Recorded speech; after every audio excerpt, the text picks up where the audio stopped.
Welcome to ConstructIQ. In this short session, we're going to talk about something that many new estimators, electricians, and project managers simply overlook at the beginning of their careers, and that is terminology. Construction, and especially electrical work, has its own language. If you don't understand that language, you will continually struggle to read the plans, to understand the specifications, and how to communicate with other trades. And most importantly, you will make mistakes on pricing your work correctly. Terminology is the foundation of everything we do in electrical and really in construction. But again, electrical has its own language. Why does terminology matter? Electrical systems are technical systems, highly technical systems. I like to call the MEPs the elite of the construction field because, yes, everything you deal with is based on equipment and how, especially in electrical, and how that equipment is required to work properly. Okay, your systems involve power distribution, safety regulations, right? Equipment specifications you have to understand, and code requirements, especially code requirements that must be installed correctly and consistently. So, because of that, the industry relies on very precise language and your ability to navigate from sheet to sheet to sheet in a set of plans. So, for example, there's a big difference between a feeder and a branch circuit, as you know, or you will learn. A feeder carries power from the service equipment to distribution equipment like panel boards. But a branch circuit carries power from the panel board to the final devices. Okay, so things like lighting and the receptacles and the general purpose kind of stuff, or maybe the equipment. So those two terms describe two different parts of the electrical system. If you confuse those, as many do when they first begin, then you are reading the plans and you are preparing for mistakes in your estimate. And the result could be an incorrect material list or material pricing mistakes. So now let's talk about terminology and electrical plans. When you open up a set of drawings, the engineer assumes you already understand terminology, okay? The terminology being used, they assume you understand how to navigate through the set. So you'll see notes that'll say things like install 3/4 inch EMT conduit in panel LP-1, right? That single sentence alone, that contains so much technical information, so many terms that you must understand to know what you are doing.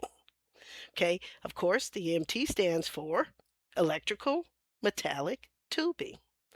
Okay, and that is a type of of raceway used in construction to protect the conductors. Okay, the conduit size refers to the diameter of the raceway, of course, and LP1 refers to the lighting panel that distributes the power, okay, to the lighting circuit. So if you don't understand those terms, it becomes difficult, really, to interpret the drawings correctly. And as an estimator, you must do that.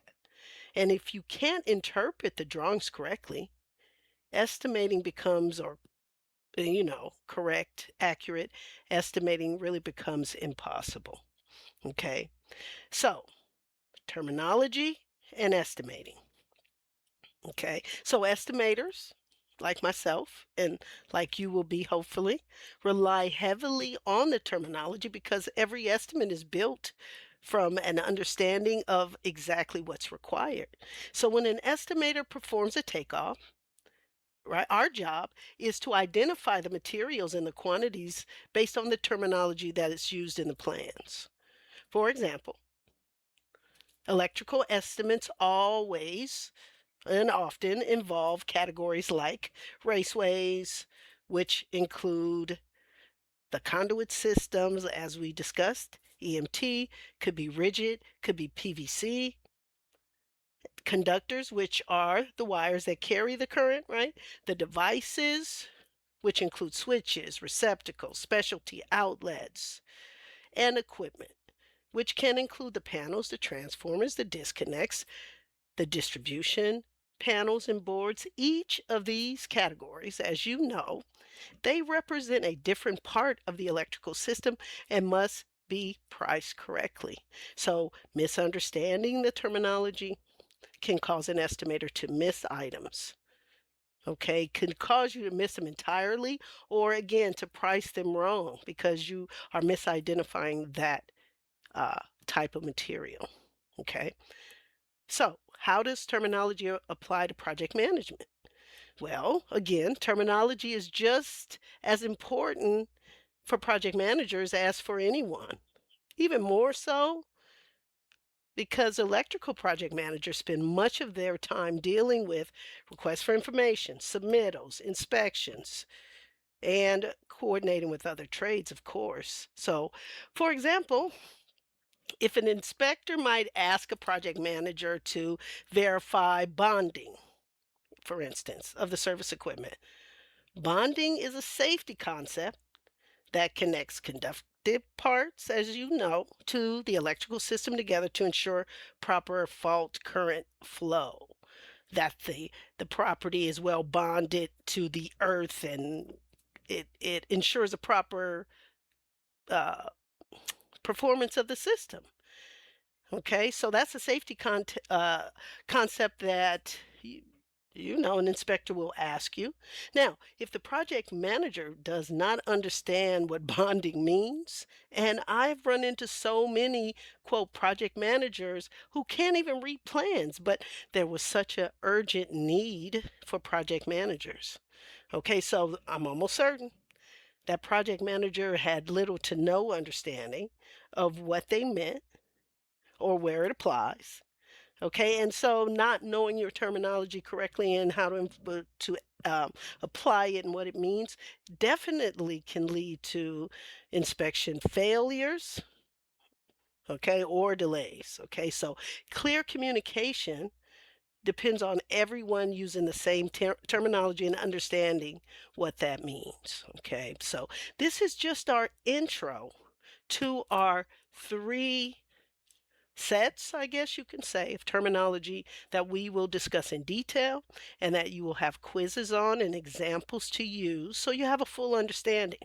So we're going to be breaking it down in three parts: the basics, terminology specific to the basics in electrical estimating and plan reading and just electrical concepts themselves. Part two is terminology that you need when we're talking about estimating. And part three, the terminology specific to project management. So the bigger picture is this, okay? The more experience that you gain in electrical construction, me, 16 years, the more you're gonna realize that the terminology is not just words, it's not just vocabulary, okay? It represents the structure of the electrical system itself, and you being able to discuss different aspects of that will only make you better. When you understand the terminology, you begin to understand how the power flows through the building, and you get you're not just a person that's measuring stuff and counting things. Okay, you begin to understand how the power flows through the building. Okay, from the service equipment to feeders to panel boards to branch circuits, and finally, directly to the devices that people use every day. It'll be so clear to you. Okay, so learning the language.